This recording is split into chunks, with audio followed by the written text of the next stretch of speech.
Bismillahirrahmanirrahim. Assalamualaikum warahmatullahi wabarakatuh. Balik lagi kita di channel Sumber Dakwah Official. Nah, kalian tentunya harus lihat gambar ini, karena tahun lalu kalian marah banget dengan gambar ini, terutama ketua BEM UGM dan BEM UI. Tapi sekarang semuanya terjawab setelah perang Iran pecah dan kalian malah menghilang dari lane. Dan di sini kita harus akui Pak Prabowo yang backgroundnya militer, beliau tahu apa yang tidak kita ketahui dari tahun lalu. Buktinya sekarang negara-negara luar sedang sibuk-sibuknya membahas masalah pertahanan, energi, dan ketahanan pangan. Sedangkan kita sudah menjadi program prioritas utama dari tahun lalu. Pokoknya beruntungnya negeri ini mempunyai sosok pemimpin seperti Presiden Prabowo Subianto dan Mas Gibran tentunya. Tapi mirisnya masih ada loh yang termakan DFK, bahkan sampai ikut-ikutan menyebarkan hoax. Padahal kita ini baru beberapa hari loh Idul Fitri. Kalian kemarin sebenarnya puasa nggak sih? Dan untuk Rosario yang sampai hari ini masih terus memfitnah Pak Jokowi, ini gue tanya nih, apa sih prestasinya ini orang di saat menjabat anggota DPR RI? Apa pernah menyuarakan aspirasi rakyat seperti keresahan masalah korupsi yang terjadi di negeri ini? Seperti Pak Jokowi yang berjuang sendiri untuk mengesahkan RUU perampasan aset. Dan yang lebih lucunya lagi, gerombolan ini suka sekali mengatasnamakan kebebasan berpendapat. Tapi di saat Rismon, teman mereka dulu, berbeda pendapat sekarang, mereka malah marah-marah, bahkan sampai membulinya. Jadi ya nilai kalian sendiri, mereka ini sebenarnya memang peneliti atau orang yang dimanfaatkan atau mungkin mempunyai agenda politik di belakangnya. Nah, ini ada pesan penting nih dari seorang yang ahli, dan ini memang benar ahli yang insya Allah netral, tidak seperti mereka. Oke, langsung kita mulai videonya. Bismillahirrahmanirrahim.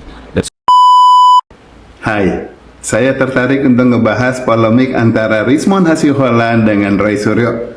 Ya, kita tahu tadinya mereka sejalan dalam urusan tuduhan ijazah Jokowi bahwa dibilang palsu, tapi sekarang malah jadi berseberangan dan mulai saling serang satu sama lain gitu. Wah, saya bilang kok jadi kayak gini ya, serunya. Tapi ya udah, saya akan mau bongkar nih. Ya, ini yang menarik. Ya, kalian tahulah siapa saya ya. Mereka berdua juga tahu. Jadi saya rasa layak untuk saya bahas di sini. By the way, saya nggak mau ngebahas Dr. Tifa. Pertama, dia bukan orang telematika, nggak ada urusannya sama soal dokumen ini. Hanya aktivis-aktivis gitu. Ah, udahlah. Nih Ibu Tipa, ini pakar asli loh. Tidak mengakui Anda yang katanya si ahli itu, si pakar itu. Jadi dengarkan baik-baik nih. Ya, di luar bahasan saya, nggak asik ngebahas dia mah. Kita ngelihatnya sekarang gini. Jadi masalahnya ya jadi mulai berseberangan gara-garanya Rismon merasakan evaluasinya atau analisanya terhadap dokumen itu ternyata ditemui adanya kesalahan, dan kemudian setelah diperiksa kembali dia akhirnya melihat yang soal watermark dan kemudian yang soal emboss ya.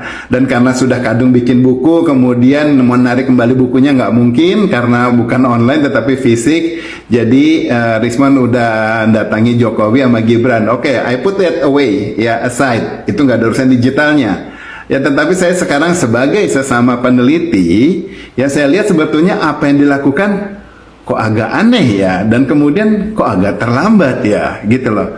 Maksud saya begini, selama 1 tahun itu berarti 365 hari, bahkan lebih ya, udah lewat 1 tahun.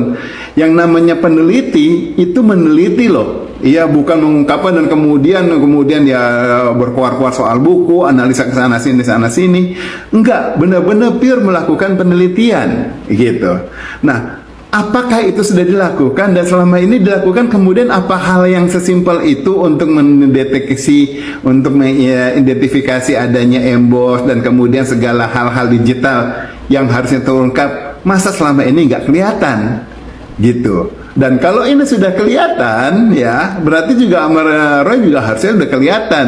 Kok mereka berdua tidak mengungkapkan dari dulu ya. Nah, kalau sayanya gimana? Komentar saya gimana? Well, saya nggak pegang dokumennya, saya nggak pernah tahu dokumen aslinya kayak gimana.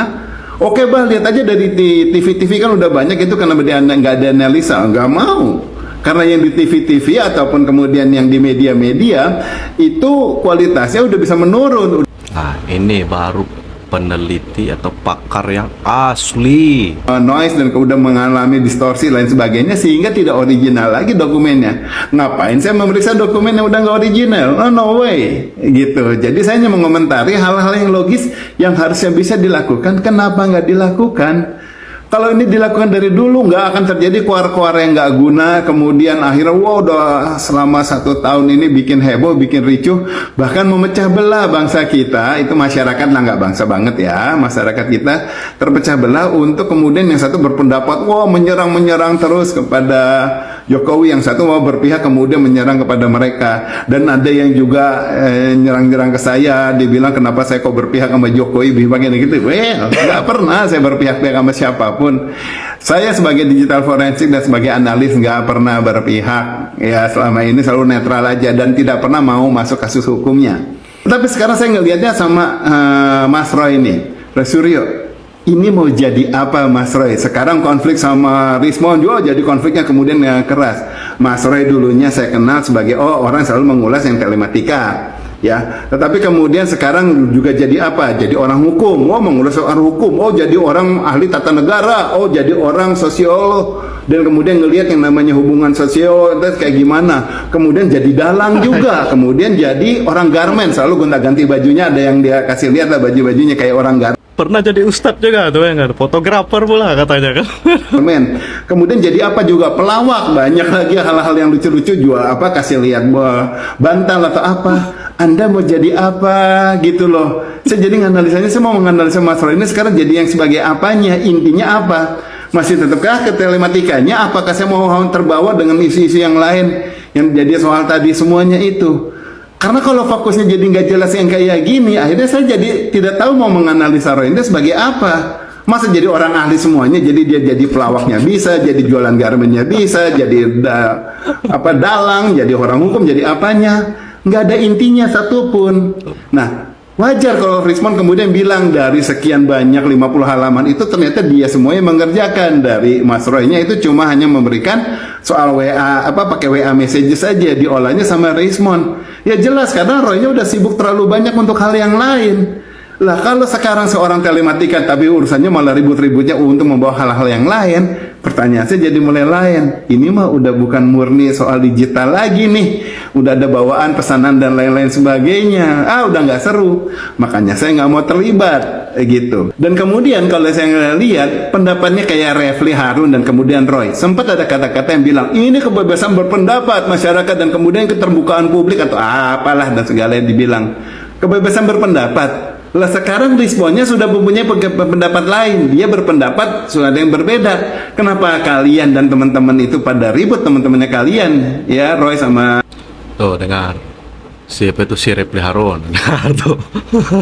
Siapa? Nah, Refli dan lain-lain lah yang ngotot banget ini soal kebebasan publik. Rismon bagian dari publik. Dia sekarang sadar, dia lihat analisanya dia salah, dia berbeda pendapat. Kenapa kalian kemudian jadinya kontra sama dia? Wah, kalau kalian memang kuat dan kemudian yakin sama keyakinan Anda, jalani keyakinan Anda, biarkan dia dengan keyakinan dia. Kenapa sekarang jadi saling kontra? Apanya kebebasan publik? Kalau ada orang berbeda dengan Anda aja, Anda sampai teriak-teriak.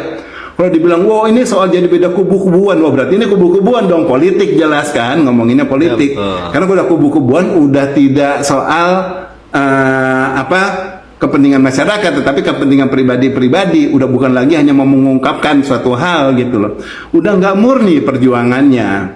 Oke, itu aja yang bisa saya sampaikan. Dan kita tahu kok, ada 3 operasi besar yang mereka lakukan. Pertama, saat menjelang Pilpres 29, operasi besar pertama adalah bagaimana menggagalkan Presiden Jokowi terpilih kedua kali.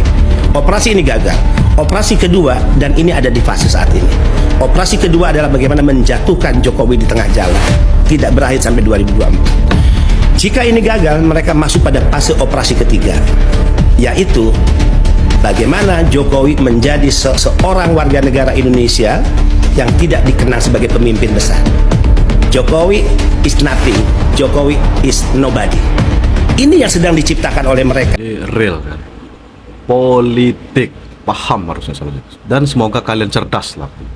Yang menyatakan bahwa ada orang besar di balik kasus ini. Kami bersumpah demi Allah, tidak ada orang yang membiayai kami, tidak ada orang yang membackup kami. Himbauan dari Ibu Megawati yang bicara mengenai siapa yang bisa memperlihatkan atau menemukan atau membuktikan secara hukum tentunya ijazah palsunya Joko Widodo akan diberikan 16 kali. Bagaimana ini? Assalamualaikum warahmatullahi wabarakatuh. Setelah kami berbincang-bincang, kami dari KMPRI, Koalisi Nasional Perempuan Indonesia, saya Mary Samiri, Ketua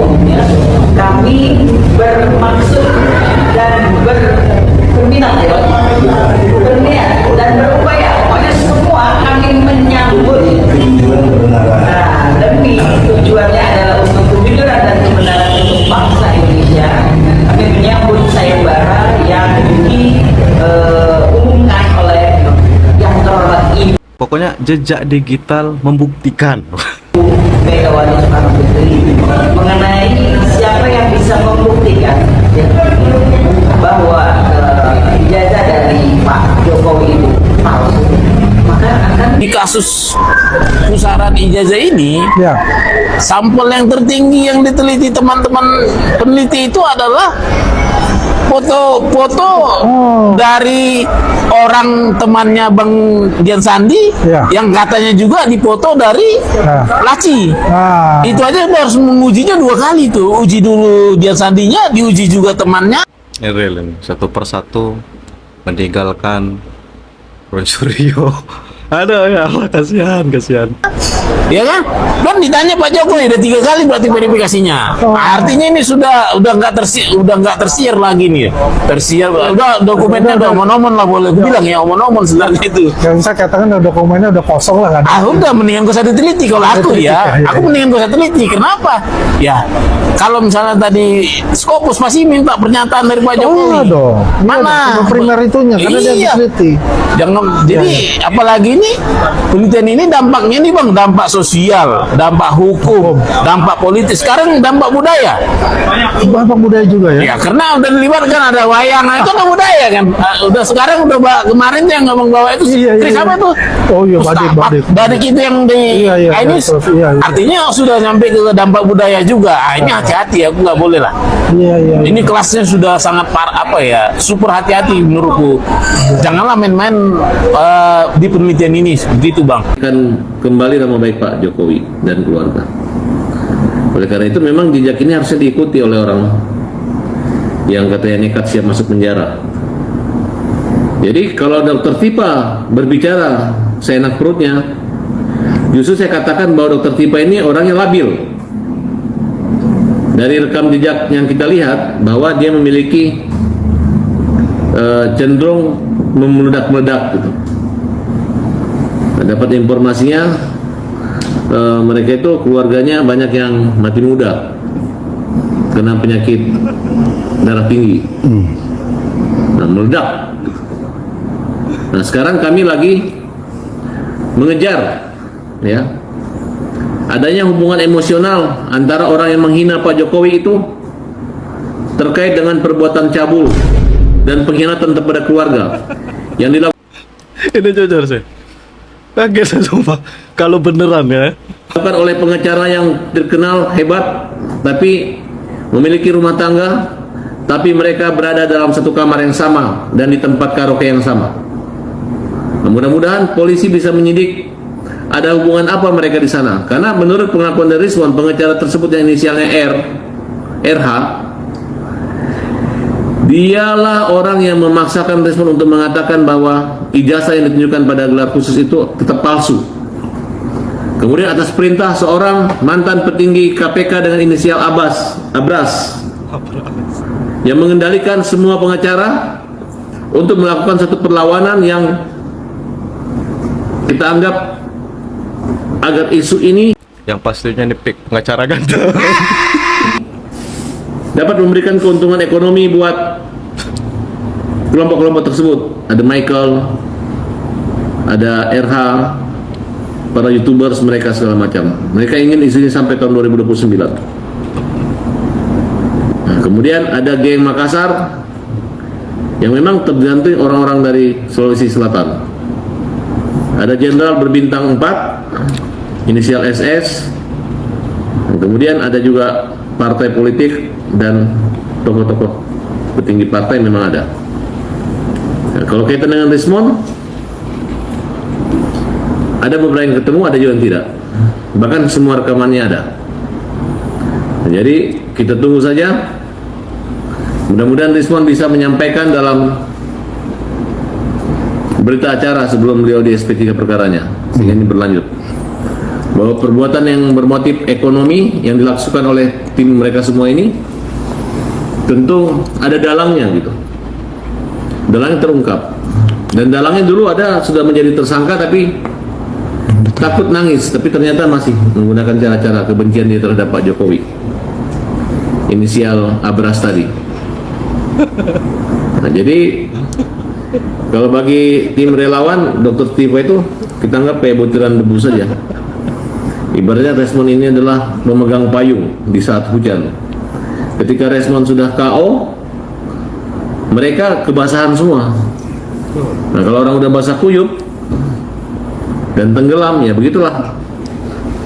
Kemudian ditolak RJ-nya, kemudian dia mengatakan menyerang terus Pak Jokowi, itu hanya gayanya saja.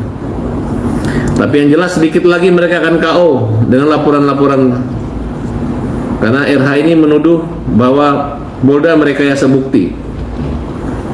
Nah, kemudian mereka adalah sebagai, menurut kata Rismon, bahwa bagaimana RH bisa berjuang kalau dia mengkhianati keluarganya. Kemudian beberapa saksi sudah ditanya juga dan mungkin akan dipanggil. Hubungan spesial yang membuat atau mengancam jika Dr. T ini mengikuti jejak Rismon, maka hubungan pribadinya mungkin akan terbongkar atau terungkap. Tapi walaupun tidak masalah kita bersatu, kami akan segera mengungkap kasus itu semua, ya. Karena data rekaman baik di ruang karaoke maupun di hotel tentang keberadaan mereka satu kamar, karaokean ternyata, oke lah. itu sedang diselidiki dan punya bukti-buktinya, gitu. Nah, ini kita akan pertontonkan bagaimana orang yang memperjuangkan tentang moral, tapi berjuang demi nama baik, jabatan atau profesi sebagai pengacara, tapi ternyata mereka tidak bermoral. Bagaimana seorang wanita yang memperjuangkan, yang memperjuangkan seolah-olah ada keadilan, tapi mereka melakukan satu perbuatan yang amoral, kira-kira seperti itu. Berarti Rismon sendiri akan membongkar semuanya ya, Bang? Ini seorang pengacara loh. Jadi nggak mungkin lah menuduh orang tanpa bukti. Pasti ada fakta yang memang ada landasannya pasti. Tidak mungkin sembarang keluar-keluar. Semua akan dibongkar, sudah dibongkar. Kita sudah punya. Tapi jujur, saya kaget. Rekaman pembicaraan, wawancara kita semua udah lengkap semua. Jadi kalau dikatakan fitnah itu tidak fitnah. Pertanyaan saya, siapa yang kuat secara mentally, physically, spirituality? What? Kalau physically, aku tahu artinya secara fisik. Mentally, aku juga sering dengar. Lah yang ketiga ini loh, baru dengar aku. Oke baru kah? Pantasan omongan dokter ini ya memang agak-agak kemana-mana kan. Gimana kalau saya mau bilang jujur ya, sebenarnya orang sudah tahu Jokowi pernah 2 periode presiden. Terus dia pernah presiden, masuk presiden tuh dia lewat verifikasi apa? Orang pemeriksaan dokumen dan berbagai tahapan dia lewati semua, dan dia sudah pernah mengabdi negara ini. Jadi aku mau debat soal jasa palsu dan lain-lain, masa bodoh. Intinya dia pernah 2 periode di negara ini. Jadi minta maaf, kamu yang debat-debat soal jasa itu orang bodoh. Jelas-jelas itu pengalian isu kalau mau bilang. Jadi orang bego-bego saja yang mau debat soal jasa palsu. Oke? Menteri Olahraga itu adalah salah satu menteri yang selalu paling kontroversial. Karena apa, Cik? Karena Menteri Olahraga tuh bukan pemuda dan jarang olahraga, tapi diangkat jadi pemuda dan olahraga. Kebanyakan tuh orangnya gitu. Kecuali yang kemarin oke lah, rada muda dan rada suka olahraga. Tapi sebelum-sebelumnya tuh biasanya tuh dari TNI, dari polisi gitu, yang biasanya tuh kayak jadi, atau misalkan yang Laut sebelum iya gitu kan, Roy Suryo gitu kan. Roy Suryo ditanya olahraganya apa? Jogging. Tapi sampai menjadi seorang menteri pemuda dan olahraga, ya suka olahraga nggak dulu? Menpora gak suka olahraga tuh dipertanyakan, itu yang mengangkat Roy Suryo jadi Menpora. Kawan-kawan semuanya. Apa dari situ? Dari saya. Ceng. Literasi digital bangsa ini emang parah. Media mainstream, influencer, netizen sama aja. Sama-sama mudah kemakan hoax. Akhirnya ikut juga nyebarin hoax. Coba perhatikan setiap kata dan kalimat yang disampaikan Menteri SDM Bahlil Lahadalia dalam video ini. Namun sekalipun kita sudah kondisi yang baik, saya mohon dukungan dari semua rakyat Indonesia. Masalah ini tidak hanya masalah pemerintah, tapi masalah kita semua. Saya memohon, menyarankan agar ayo kita harus memakai energi dengan bijak. Dengan bijak yang tidak perlu saya sarankan jangan. Contoh katakanlah kalau masak pakai LPG, kalau masakannya udah masak, jangan kompornya boros. Ini memang betul, ini banyak sekali konten-konten kreator yang memplesetkan pernyataan beliau. Tuh, jangan kompornya boros. Jelas di situ Bahlil menyampaikan yang tidak perlu saya sarankan jangan. Contoh katakanlah kalau masak pakai LPG, kalau masakannya sudah masak, jangan kompornya boros. Jangan kompornya boros. Gak ada tuh kalimat matikan kompor. Siapa yang pertama kali melintir pernyataan Bahlil ini? Nih, media mainstream liputan6.com bikin judulnya kayak gini. Tapi kalau beritanya diklik, judulnya sudah berubah. Tapi sejumlah media yang tidak kirim reporternya ke lapangan, cuma modal copy paste, ikut-ikutan pakai judul yang sama. Nih. Tapi emang medianya sih yang bermasalah nih menurut saya. Nih. Setelah itu apa yang terjadi? Rame-rame netizen budiman ini cari engagement dari pemberitaan itu. Dibumbui dengan kalimat-kalimat nyinyir, sarkas, bahkan menghina. Nih.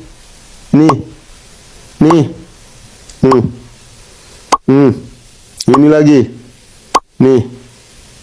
Untuk kalian ya banyak-banyak istighfar lah pokoknya. Makan dari hasil ngehoax, dari hasil memfitnah. Padahal Bahlil sedang mengajak kita ini bijak pakai energi loh. Ini kita sedang berada di tengah situasi yang tidak baik-baik saja. Dapatnya susah, harganya lagi mahal. Pemerintah termasuk Bahlil sebagai Menteri SDM sedang berusaha mencari jalan agar kebutuhan energi kita terpenuhi. Supaya kompor kita tetap nyala, kendaraan kita jalan, listrik kita aman. Nggak kayak di sejumlah negara lain yang sedang pusing karena mengalami krisis energi, dampak perang Timur Tengah. Kita ini tinggal menikmati, tapi bijaklah, jangan boros. Diajak bijak kok pada nyinyir, kok pada menghina, kok pada ngejek. Gara-gara kalimat itu dipelintir, disebarkan kemana-mana, akhirnya semua pada fokus pada kalimat itu. Pesan utamanya untuk bijak menggunakan energi terlupakan. Tapi saya perhatikan memang ada pihak yang sengaja untuk mengorkestrasi kalimat itu. Tujuannya apa? Ya politik. Di tengah situasi seperti ini, mereka hanya mikirin politik. Nggak ada niat untuk kompak dulu nih. Satukan pandangan, keadaan lagi tidak baik-baik saja. Kita dukung saja nih pemerintah. Ini enggak, mereka masih pusing aja dengan politiknya. Sekali lagi saya mengajak teman-teman, ayo bijak. Bijak menggunakan media sosial. Sebelum men-share, coba disaring dulu. Cek and recheck. Pastikan itu benar atau salah sebelum kita share ke orang lain. Supaya kita tidak menjadi bagian penyebar hoax. Sadar atau tidak, DFK itu bahaya bagi bangsa ini. Thank you. Ini yang gila siapa sih sebenarnya? Tonton videonya sampai habis ya. Ada anggota DPR yang berkali-kali jadi anggota DPR tapi bikin postingan seperti ini. Ini anggota DPR itu kan udah sering ya bikin yang namanya produk undang-undang. Undang-undang itu lahir dari gagasan, lalu dirumuskan di rancangan undang-undang, habis itu dibahas dan dirapatkan di DPR, barulah jadi yang namanya undang-undang. Begitu pula nih dengan kebijakan yang berangkat dari gagasan, dirumuskan, dibahas dan dipertimbangkan, barulah lahir yang namanya sebuah kebijakan. Yang lucunya ada aja yang percaya, itu yang saya gak bisa pikir itu. Ini pemerintah itu kan baru berwacana nih akan adanya sekolah daring dalam rangka penghematan energi. Kan memang pemerintah itu harus menyiapkan beberapa skenario nih di situasi seperti ini. Tapi setelah melalui pembahasan lebih dalam, pertimbangan, itu wacana sekolah daring dibatalkan. Belum jadi kebijakan. Tapi narasi yang beredar di masyarakat seperti ini itu termasuk DFK. Kenapa? Karena kan nggak ada ya statement resmi dari pemerintah kalau nanti sekolah daring MBG tetap jalan ya, ambil di sekolahnya masing-masing. Kan nggak ada statement seperti itu. MBG lagi yang kena ya. Ini ibaratnya ya, gampangnya gitu ya, gampangnya.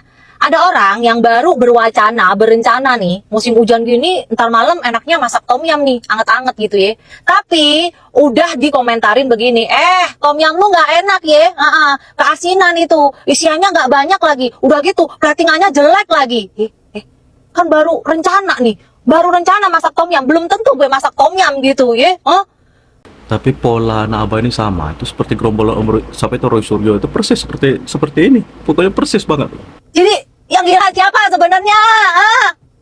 Kalau kita bicara mengenai Anies, ya saya beberapa kali ya selalu menyatakan, coba sebutkan apa sih yang membuat kalian senang terhadap Anies, apa sih kelebihannya, apa sih yang sudah dia lakukan sesuai dengan janjinya dia.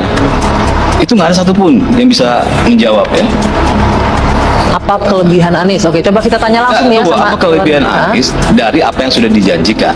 Nah itu kan selama ini belum terjawab. Yang selalu dijawab adalah bahwa beliau orang hebat, beliau santun dan segala macam hal-hal yang tidak sesuai dengan apa yang ditanyakan. Oke, boleh ditanggapi dari pendukungnya Anies Baswedan, ini ada relawan Anies dan juga ada relawan Abdi Rakyat.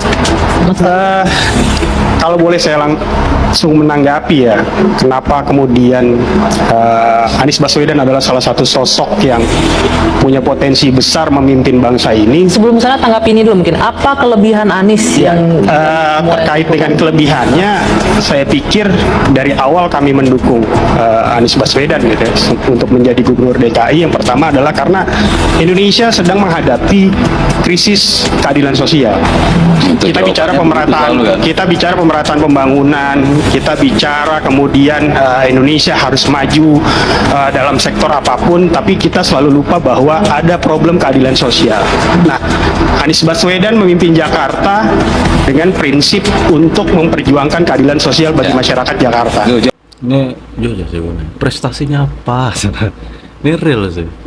Junjungan dengan pengikutnya persis sama, omon-omon. Jawabannya selalu seperti itu. Artinya yang abu-abu ini yang juga jelas, yang tidak to the point akan menjadi sebuah perjuangan yang akan dilakukan untuk membuat Indonesia berkeadilan sosial ke depannya. Itu yang kemudian kami perjuangkan. Dan kalau bicara tentang seperti apa keadilan sosial, kita bisa lihat contoh sederhana yang paling sederhana. Kalau saya selalu bicara tentang bagaimana melihat kondisi Indonesia yang sebenarnya, maka lihatlah seperti apa kondisi jalanan kita hari ini, lalu lintas kita hari ini.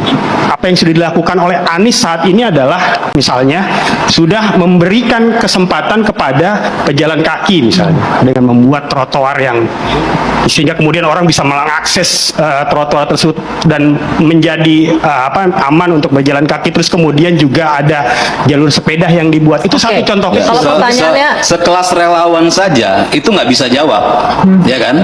Apalagi bagaimana tuh orang-orang yang di bawah. Artinya orang-orang yang di bawah ini diberikan mimpi kosong, ya, diberikan informasi-informasi sesat dalam tanda kutip, ya. Sehingga ketika saya tanya pun mereka akhirnya bereaksi emosi. Kenapa? Karena mereka merasa ketika saya bertanya seperti itu malah cengengesan. Dibilang fakta malah cengengesan. Itulah anak abah. Seperti kayak menohok mereka gitu. Nah, sekelas relawan saja ya, yang merasa memiliki Anies itu pun nggak ngerti ini Anies apa.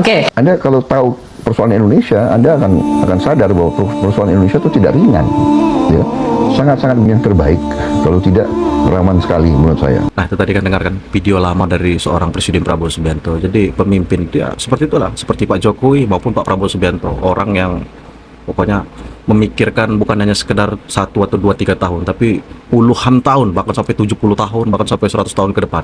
Jadi itulah pemimpin yang visioner, bukan yang seperti tadi yang dipaparkan oleh relawan abah kalian tadi, yang hanya sekedar buayan, angan-angan, bahkan bisa dikatakan hanya sekedar mimpi atau omong kosong lebih tepat. Dan itu tadi silakan untuk diklarifikasi untuk seorang dokter Tipa kan. Itu tadi katanya dengan RH. Itu dari pengacara loh. Jadi pengacara itu tidak akan mungkin bicara sembarangan, pasti berdasarkan fakta, jadi bukan omon-omon. Jadi silahkan Anda klarifikasi. Dan jujur sih saya kaget, seorang ibu-ibu yang berhijab kok bisa, tapi itulah namanya akhir zaman kan, dunia sekarang kan. Pokoknya ya tidak ada yang tidak mungkin lah pokoknya. Nah, saya akhiri, salam cerdas, salam waras, jangan mau terpecah belah. NKRI harga mati. Wabillahi taufiq wal hidayah. Wassalamualaikum warahmatullahi wabarakatuh.